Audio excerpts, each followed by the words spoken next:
What happens when pride meets purpose? When the gavel falls and the courtroom holds its breath waiting for justice or just another punchline?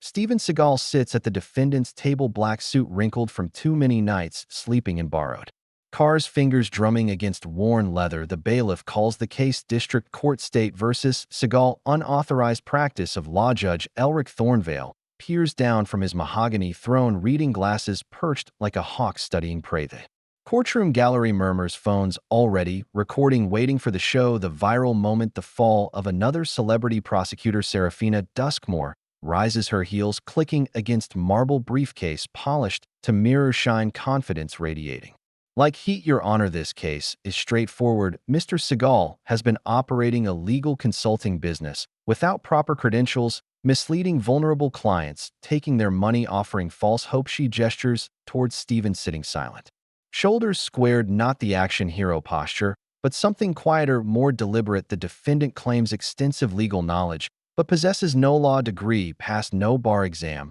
holds no license to practice in this state or any other. Judge Thornvale nods, already convinced, already writing the verdict in his mind. Steven's court-appointed attorney, Kalen Viral, fresh from law school, nervous, sweat beading on his forehead, he shuffles papers, looking for something, anything to mount a defense. Your Honor, my client never claimed to be a licensed attorney. He merely offered consultation based on personal experience with the legal system. The judge's eyebrow raises, skeptical, amused. Personal experience?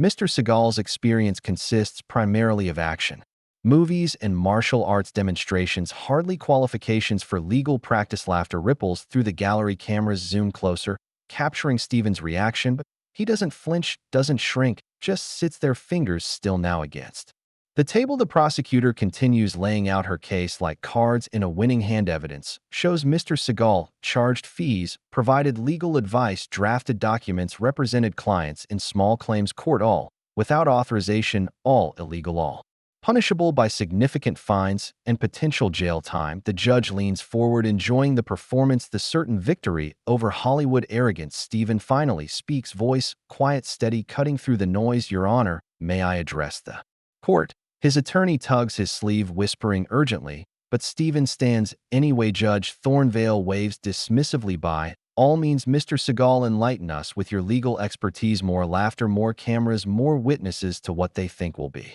humiliation. Steven reaches into his jacket, pulls out a leather portfolio worn at the edges, pages yellowed with age. He opens it carefully, like handling something sacred, something precious. Your Honor, I'd like to present evidence of my qualifications.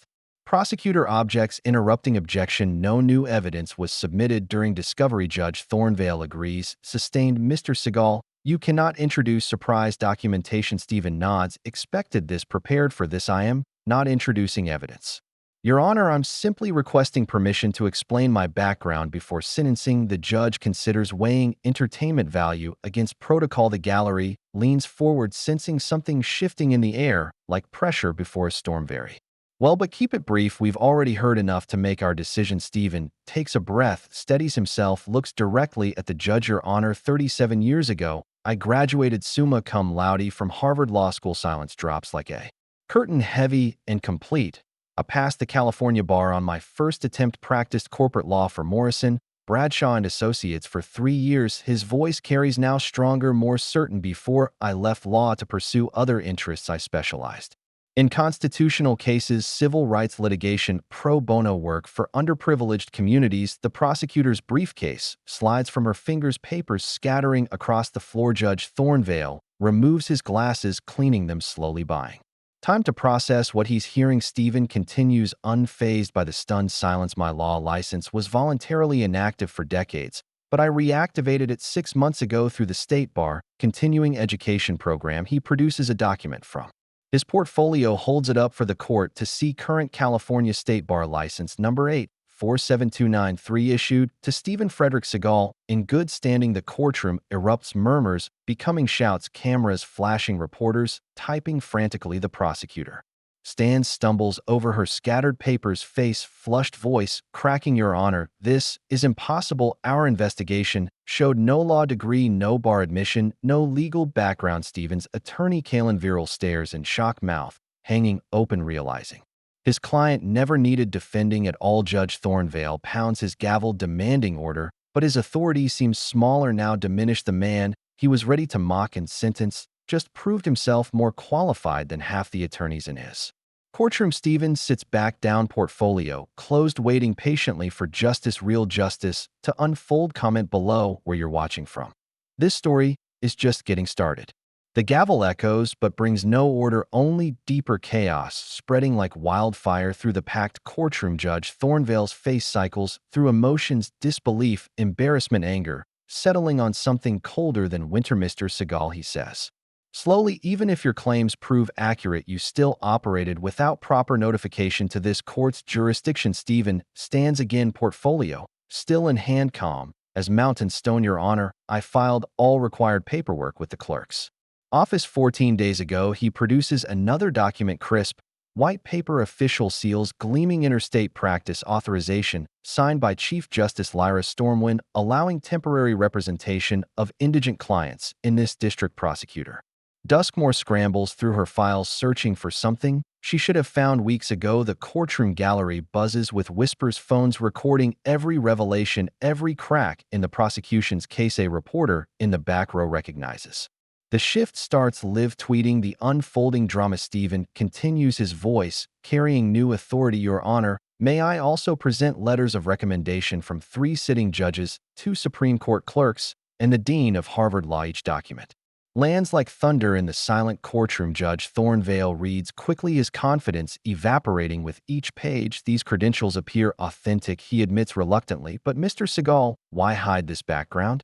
Why allow yourself to be charged with unauthorized practice? Stephen's eyes scan the gallery, noting the cameras, the reporters, the curious faces. Your Honor, I didn't hide anything. I simply waited for the right moment to reveal the truth. He turns toward the prosecutor's table where Serafina Duskmore sits, frozen, her case crumbling. Ms. Duskmore conducted no real investigation. She saw a celebrity, made assumptions, built a prosecution on prejudice rather than facts. The prosecutor jumps up, objection forming on her lips, but Stephen raises his hand, gentle but firm. Your Honor, I waive my right to countersue for malicious prosecution. A collective gasp from the gallery. Instead, I request permission to explain why I returned to law. Judge Thornvale nods, slowly, curiosity overcoming wounded pride. Proceed. Stephen opens his portfolio to a photograph, black and white, creased with age. 3 years ago, my friend Talone grieves, a veteran, lost his disability benefits due to bureaucratic error. He approaches the bench, showing the photograph. Talone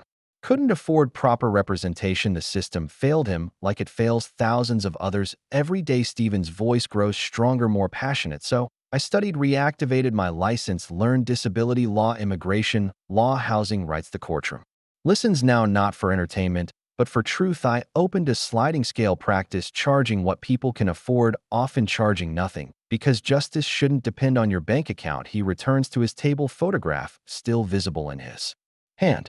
Your Honor, every client I represented received competent counsel. Every case I handled resulted in positive outcomes. Every fee I charged was fair and disclosed. The prosecutor finally finds her voice, though it trembles. Your Honor, regardless of credentials, Mr. Seagal failed to notify local authorities of his practice. Stephen nods, accepting the point. That's correct. I failed to file one form, a technical violation punishable by a small fine. He reaches into his jacket, pulls out his checkbook. I am prepared to pay that fine today and ensure all paperwork is properly filed. Judge Thornvale stares at the checkbook, then at Stephen, then at the prosecutor, who built her case on air and assumption. The gallery holds its breath, waiting for judgment, real judgment this time. But something else happens first. The courtroom door opens quietly. An elderly man enters slowly, walker clicking against marble. Talone grieves, Stephen's friend from the photograph. He wears his dress uniform, medals gleaming, purple heart, bronze star, silver star. The bailiff moves to stop him, but Judge Thornvale waves him forward. Sir, are you here regarding this case? Talone's voice carries decades of command presence. Yes, sir, Your Honor, I am here to testify about Steven Seagal's character and competence. He moves closer, each step deliberate, purposeful. This man saved my life, not with martial arts, not with movie magic, but with law. The courtroom leans forward, sensing truth in his words. When the VA cut my benefits, I was ready to give up. Talone looks directly at Stephen, gratitude shining in tired eyes. Stephen fought for 8 months, filed appeals, gathered evidence, represented me for free. He pauses, emotion catching his voice. I got my benefits back, plus retroactive pay, plus medical coverage. For my grandchildren, the prosecutor objects weekly, Your Honor. This is character testimony not relevant to the charges, but Judge Thornvale shakes his head. I'll allow it to alone, continues his testimony, becoming a proclamation. Steven Seagal didn't just practice law, he practiced justice. And in this room today, justice matters more than paperwork. The old soldier salutes Steven, then turns and walks out, leaving behind a silence heavy with truth, the weight of real accomplishment versus technical violation. Steven closes his portfolio, mission accomplished without drama, without spectacle, just truth, served simply like justice should be. Judge Thornvale removes his glasses, cleaning them again, buying time to find wisdom in the wreckage of his assumptions. The courtroom door swings open again, this time admitting a stream of people. Isolde Nightshade walks first, her cane tapping rhythm against the marble floor. Behind her follows Draven Ashwin, still wearing his work clothes, paint stains on his sleeves. Then Talia Ravenshade, clutching a manila folder to her chest. More people enter, filling the gallery, overflowing into the aisles. Judge Thornvale pounds his gavel, demanding order. What is the meaning of this disruption?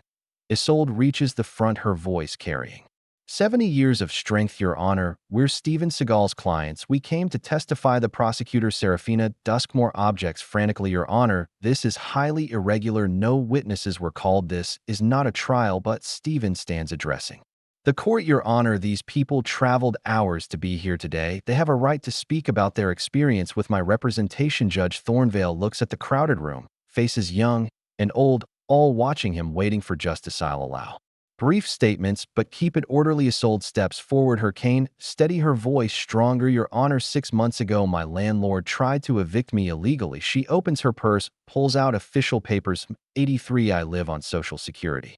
I couldn't afford a real lawyer. The way she says it, real lawyer, cuts through the room like cold wind. Steven took my case for $50, half his usual rate. She holds up the papers. Victory, written in legal language. He saved my apartment, my home of 40 years, where my husband died, where my children grew up. Isolde looks directly at the prosecutor. Ms. Duskmore, would you have helped me for $50? The prosecutor has no answer, just shuffles papers, avoiding eye contact. Draven Ashwin steps forward next, his work boots heavy on marble. Your Honor, I'm an immigrant from Ireland, here legally, but barely. He speaks with an accent thick as morning fog. Immigration tried to deport my family over a paperwork error, a mistake we didn't make, couldn't understand. His voice breaks just slightly. Steven spent 3 months fighting for us, never charged a penny, said family comes first. The courtroom listens in silence to truth spoken without polish, without pretense. My wife, my children, they're still here because of him. Talia Ravenshade approaches the microphone, her folder clutched like a lifeline. Your Honor, I'm a single mother working 2 jobs, barely making ends meet. She opens her folder, revealing photographs of a small child. My son has special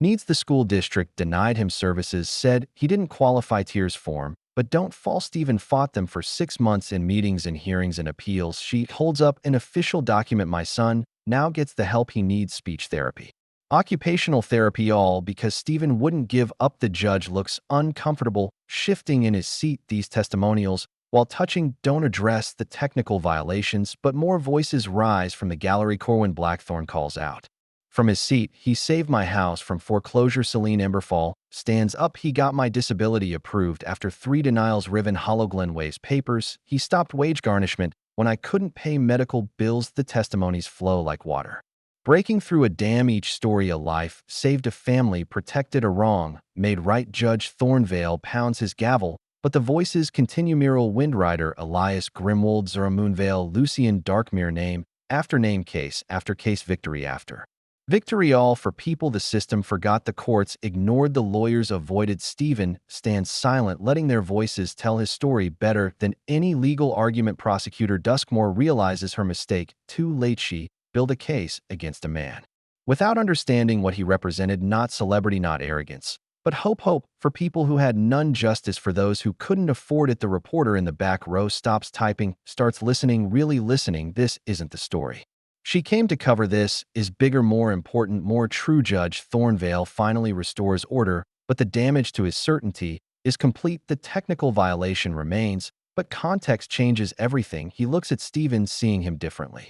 Now not the action star, not the celebrity defendant, but a lawyer doing what lawyers should do, protecting the vulnerable, fighting for justice, standing between the powerful and the powerless. The prosecutor makes one last attempt, Your Honor, regardless of outcomes. The law was broken, procedures were ignored, rules were violated. Stephen nods, accepting responsibility. That's correct, Your Honor. I broke a rule, filed paperwork late, committed a technical violation. He looks around the packed courtroom, but I helped people who had nowhere else to turn. The silence that follows carries weight, the weight of choice between letter and spirit, between rule and justice, between what's legal and what's right. Judge Thornvale faces the hardest decision of his career, not about law, but about wisdom, not about procedure, but about purpose. The gavel waits in his hand, ready to fall, but which way?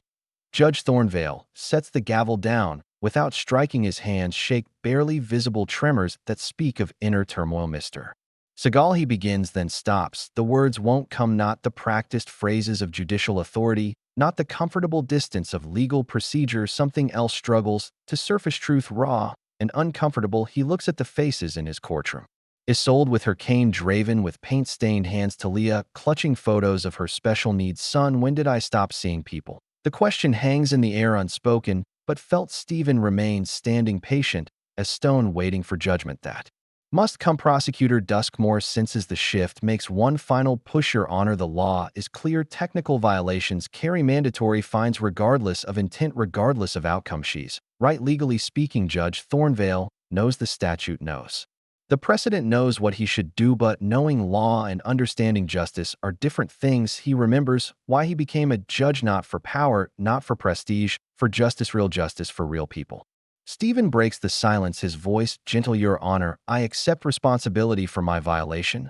I should have filed the notification form on time. There's no excuse for that failure. He reaches for his checkbook again. I am prepared to pay whatever fine you deem appropriate. The humility in his voice cuts deeper than any legal argument. Here stands a man who could fight, who could argue, who could make excuses. Instead, he accepts consequences with grace. Judge Thornvale looks at his hands, remembers other cases, other defendants. How many times did he impose punishment without seeing the person?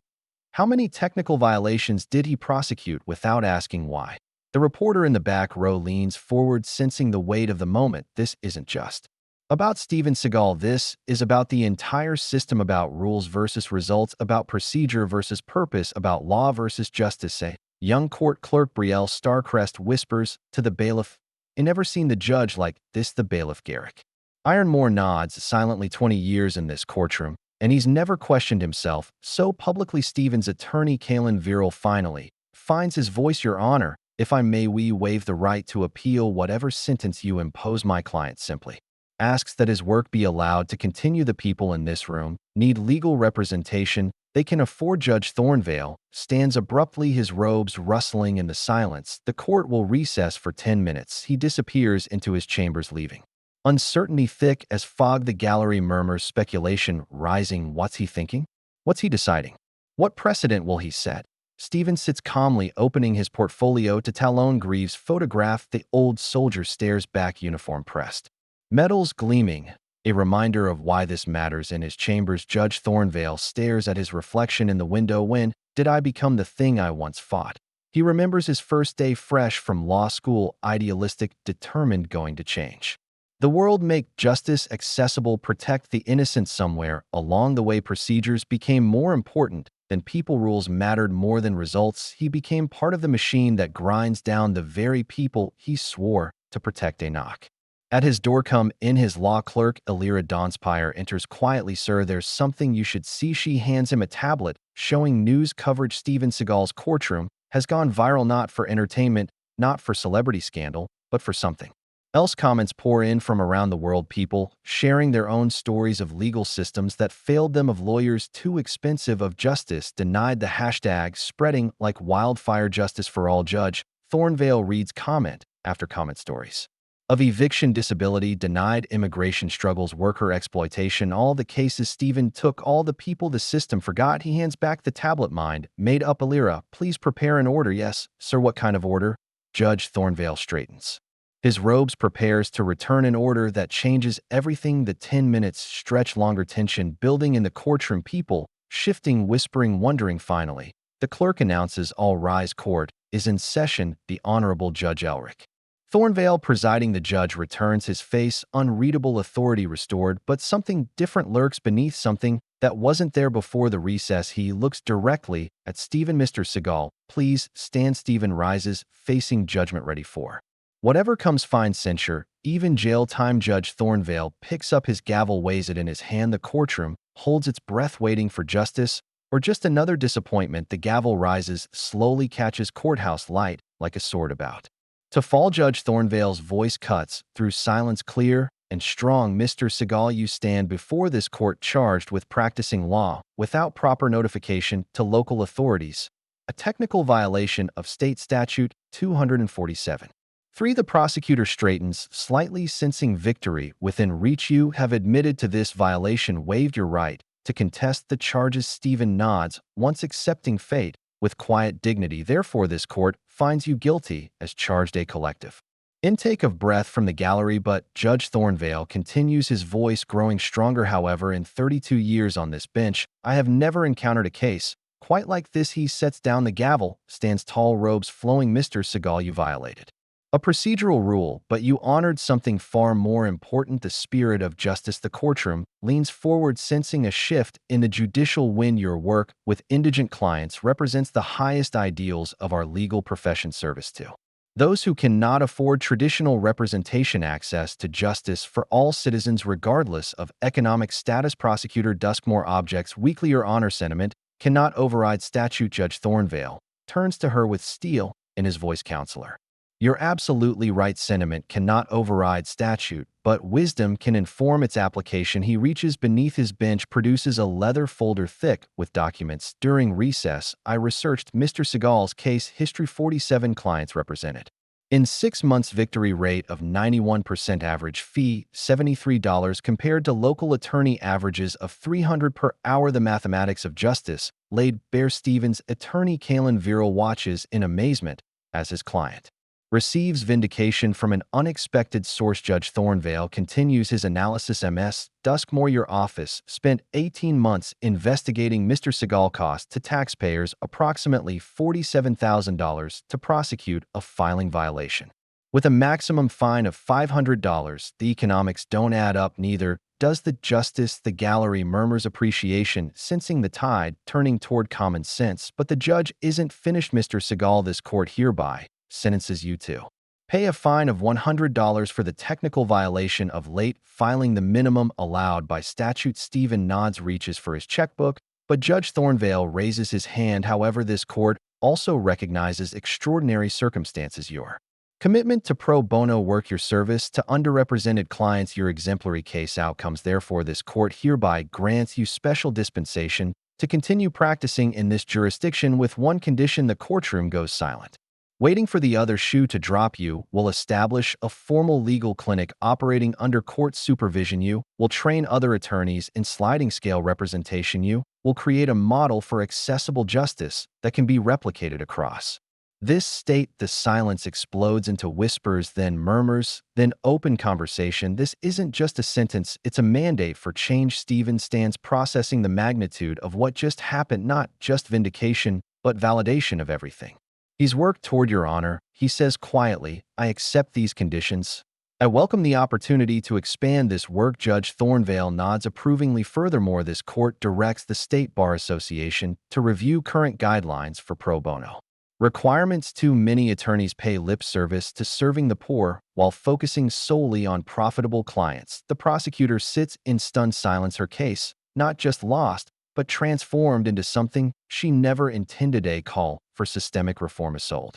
Nightshade stands in the gallery, her cane trembling with emotion. She starts clapping slowly, at first, then faster. Others join. Draven, Ashwin, Talia, Ravenshade, Corwin, Blackthorn. Soon, the entire courtroom erupts in applause, not for celebrity, not for spectacle, but for justice done right. Stephen turns, acknowledging the support, but his focus remains on the work ahead, the legal clinic, the training programs, the model for change. Judge Thornvale pounds his gavel one final time. This court is adjourned, but the real work is just beginning. As people file out, Stephen approaches the bench. Your honor, thank you for seeing past the violation to the mission. Judge Thornvale removes his glasses, cleaning them one more time. Mr. Seagal, you reminded me why I became A judge to serve justice, not just enforce rules. The two men shake hands across the divide between bench and bar partnership, forged in unexpected circumstances. A commitment to change born from conflict. The reporter in the back row types frantically, trying to capture the magnitude of what she witnessed. This isn't just a court case, it's a movement. Hashtag Justice for All, trending worldwide not as hashtag activism, but as lived reality. Stephen Pax, his portfolio mission accomplished, but not complete. Never complete as long as people need advocates, as long as justice remains a luxury item, as long as the system serves power over people. The work continues 6 months later. Downtown legal district, a storefront window bears simple lettering: Seagal Legal Clinic. Justice for all. No flashy signs, no marble columns, just painted glass and honest promise. Stephen unlocks the door, morning light streaming across secondhand desks, donated computers, mismatched chairs, but dignity fills every corner. Torin Wolfsbane sits at reception. Former client, now volunteer coordinator. His foreclosure case, won 6 months ago, inspired him to give back. Morning Stephen, he calls out cheerfully. 3 new intake appointments today, plus the training session at 2 o'clock. Stephen nods, hanging his jacket on a simple hook. Same routine every morning for 6 months. No limousines, no red carpets, just work, real work that matters. The first client, Nissa Shadowfin, arrives early, clutching papers like lifelines. Her story familiar now,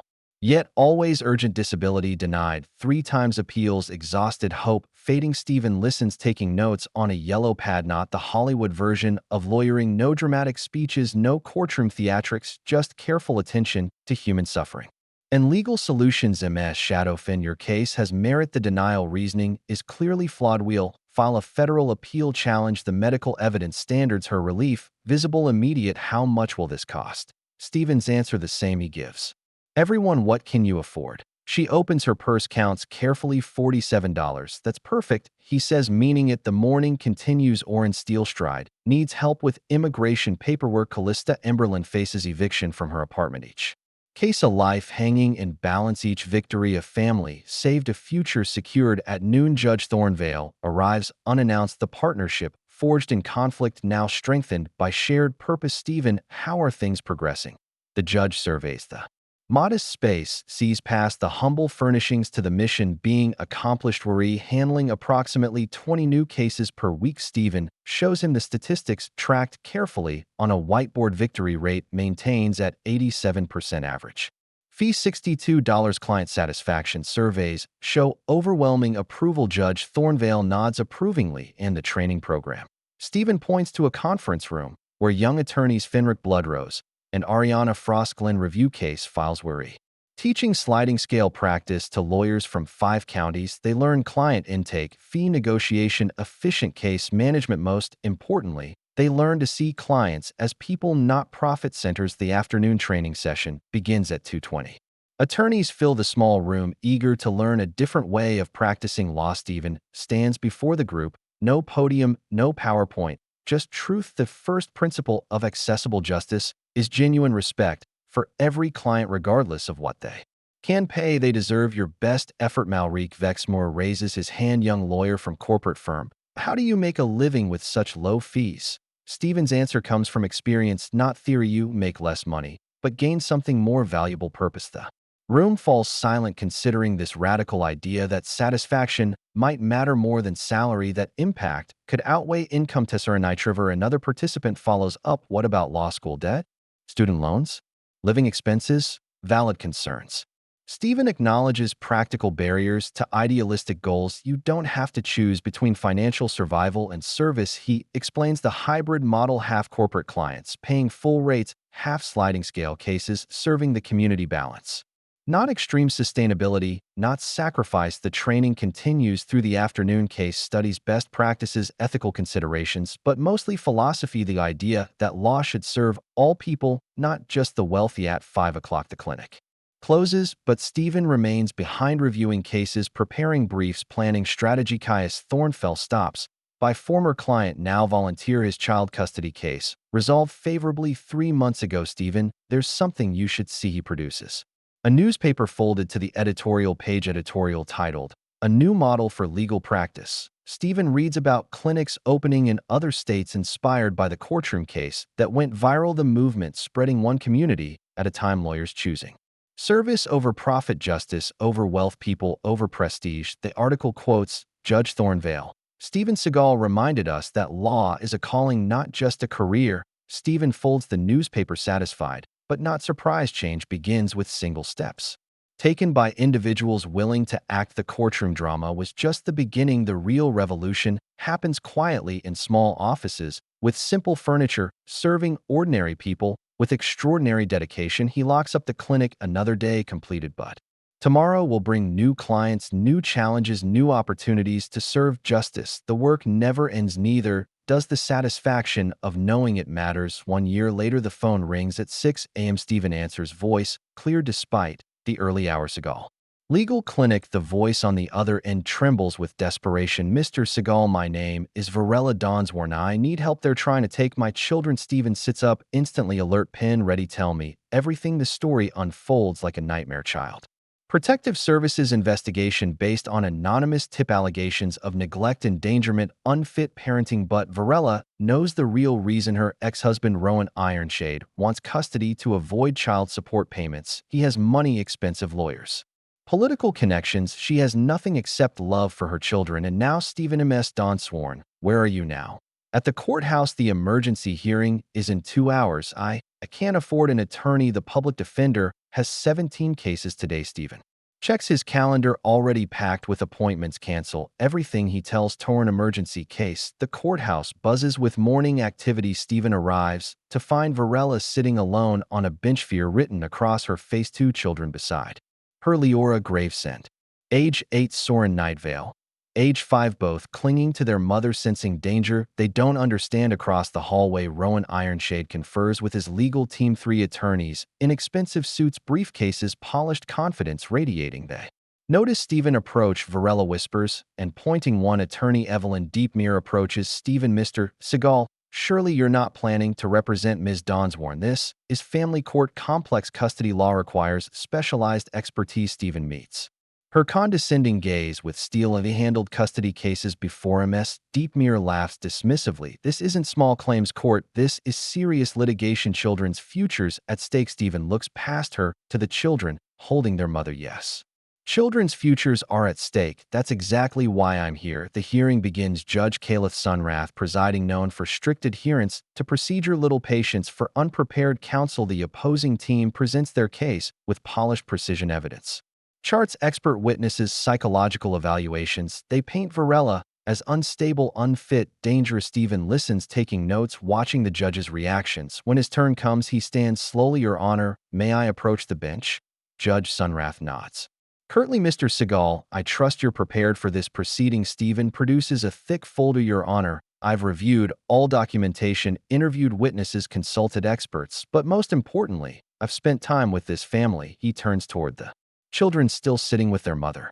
Leora and Soren are healthy, happy, well-adjusted children. Their grades are excellent. Their teachers praise their behavior. Their pediatrician reports no concerns. The opposing counsel objects. Your Honor, Mr. Seagal's emotional appeals cannot override documented evidence of neglect. Stephen opens his folder, revealing photographs, school records, medical reports. What documented evidence? The anonymous tip that started this investigation, from a phone number registered to Mr. Ironshade's business address. Silence fills the courtroom. Stephen continues, methodically dismantling the case against Varela. The alleged neglect incidents all occurred on dates when the children were with their father. The claims of financial instability. Ms. Donsworn works 2 jobs, maintains steady employment, pays her bills on time. He produces bank statements, employment records, character references. Your Honor, this isn't about child welfare. This is about a vindictive ex-husband using the system to avoid his responsibilities. Judge examines the evidence, her expression growing stern. Mr. Ironshade, she says coldly, would you care to explain these discrepancies? Rowan shifts uncomfortably, his expensive lawyers suddenly quiet. Your Honor, that is, the investigation revealed. His words trail off and a stammering. Judge Sunrath has heard enough. Mr. Ironshade, this court finds your petition to be frivolous and potentially malicious. Custody remains with Ms. Donsworn. Furthermore, this court orders you to pay her legal fees and mandates family counseling before any future visitation is considered. The gavel falls with finality. Justice served quickly, efficiently, completely. Varela collapses in relief, her children rushing to embrace her. Safe Secure together, Stephen packs his folder. Another family saved another victory for truth over money as they leave the courthouse. Varela tries to thank him. How much do I owe you? Stephen looks at the children walking between their parents holding hands. Laughing now, fear replaced by joy. What can you afford? She opens her purse, counts carefully. $83. Stephen takes 20 for filing fees. Keep the rest. Your children need it more than I do. Outside in the sunshine, freedom tastes sweeter. Another family intact, another injustice defeated. The work continues, one case at a time, one family at a time, one victory at a time, building justice from the ground up. 2 years after that first courtroom confrontation, the State Bar Association annual convention. Grand ballroom, crystal chandeliers, 500 attorneys in formal dress. Stephen sits at a back table, uncomfortable in his rented tuxedo. He didn't want to come, doesn't need recognition or awards, but Judge Thornvale insisted the work deserves acknowledgement. The presenter takes the stage. Distinguished colleagues, tonight we honor exceptional service to the legal profession. The Francis Marion Pro Bono Award recognizes attorneys who exemplify our highest ideals. Stephen shifts in his seat, watching lawyers who charge $800 per hour applaud. The concept of helping the poor. This year's recipient has transformed how we think about accessible justice through slides and statistics. They tell Stephen's story. The legal clinic training program sliding scale. Fees, client outcomes, but numbers can't capture the real impact. Ison Hollowvale sits at table 12. The veteran whose benefits Stephen restored. Saren Elmswind, table 15. The immigrant family still together because of Stephen's work. Darian Foxmere, table 7. The single father who kept custody of his daughter. Lives changed, families saved, hope restored. The presenter continues. In 2 years, the Seagal model has spread to 43 states. Over 200 legal clinics now operate using his methods, serving populations previously excluded from legal representation. Stephen looks around the room, sees faces he recognizes, young lawyers from his training sessions, former clients who became advocates themselves, even former opponents like prosecutor Serafina Duskmore, who now runs her own sliding scale practice. The transformation ripples outward, touching lives across the country. Ladies and gentlemen, please welcome this year's recipient, Stephen Seagal. Applause thunders through the ballroom. Stephen rises reluctantly, walks toward the stage. The spotlight blinds him momentarily, but he finds his footing, approaches the microphone. Thank you for this honor, though I must say the real heroes aren't in this room. They in community centers, legal aid offices, small clinics across America, working for justice, not recognition. The audience listens, expecting the usual acceptance, speech, gratitude, humility, professional platitudes. Instead, Stephen speaks from the heart. 2 years ago, I stood in a courtroom facing charges not because I broke the law, but because I served people the system had forgotten. The room grows quiet, sensing something deeper. That experience taught me the difference between legal and just, between procedure and purpose, between rules and righteousness. He looks out at the sea of faces. How many clients did you turn away last month because they couldn't afford your fees? Uncomfortable shifting in expensive chairs. How many cases did you decline because the profit margin was too small? Questions land like stones in still water. Stephen continues, his voice growing stronger. This award belongs to everyone who chooses service over salary, impact over income, justice over wealth. To the young lawyers who take sliding scale cases, to the established firms that dedicate resources to pro bono work, to everyone who remembers why we became lawyers. The applause starts slowly, builds momentum, becomes ovation, not polite professional acknowledgement, but genuine recognition of truth spoken plainly. Backstage, after the ceremony, Stephen signs autographs, but not for movie fans, for lawyers inspired to change their practice. Vanya stars hard, recent law school graduate. Mr. Seagal, I want to open a clinic in rural Georgia. How do I start? Thorn Ironvale corporate attorney, I've been thinking about dedicating Fridays to pro bono work. What's the best approach? Lilith Wormshade, family law practitioner. My firm wants to adopt your fee structure. Can you consult with us? The conversations continue late into the night. Seeds planted, ideas, shared, networks formed. Stephen realizes the award ceremony wasn't about recognition. It was about multiplication, taking a movement from the margins to the mainstream, making accessible justice not just an ideal but a professional standard. Judge Thornvale finds Stephen in the lobby, ready to go home. Stephen nods, tired but satisfied. Another milestone passed, another step towards systemic change. In the taxi, Stephen reflects on the journey from celebrity defendant to legal reformer, from courtroom confrontation to professional recognition, but the real measure of success isn't awards or acclaim, it's the phone calls at 6 a.m. desperate voices seeking help and the ability to answer, yes, we can help you. Justice is possible, affordable, accessible, one case a day. Time, one family at a time, one life at a time. The work continues with or without recognition because that's what justice requires. 5 years later, the same courthouse where it all began. Stephen walks the marble hallways no longer as defendant, but as invited speaker. Law school graduation ceremony, young faces filled with hope and dreams and debt, so much debt. Judge Thornvale, now retired, introduces him. Distinguished graduates, families, faculty. Today's speaker needs no introduction to anyone familiar with modern legal practice. Steven Seagal transformed not just his own career, but our entire profession's approach to accessible justice. The applause warm but respectful. These young lawyers know his story, studied his methods in law school. He approaches the podium, looks out at eager faces. The same question that started this journey returns to him. What happens when pride meets purpose?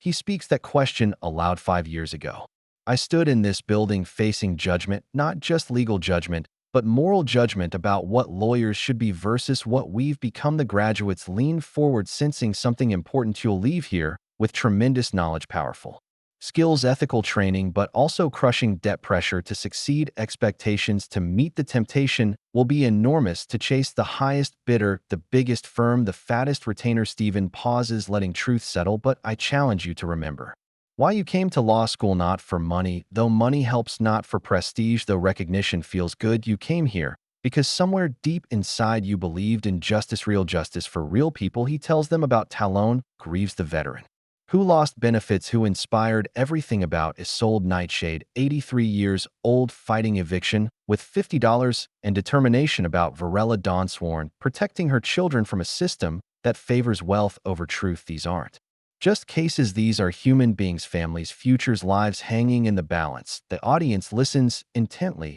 some taking notes, others just absorbing. Stephen continues, his voice growing stronger. The legal profession measures success in billable hours.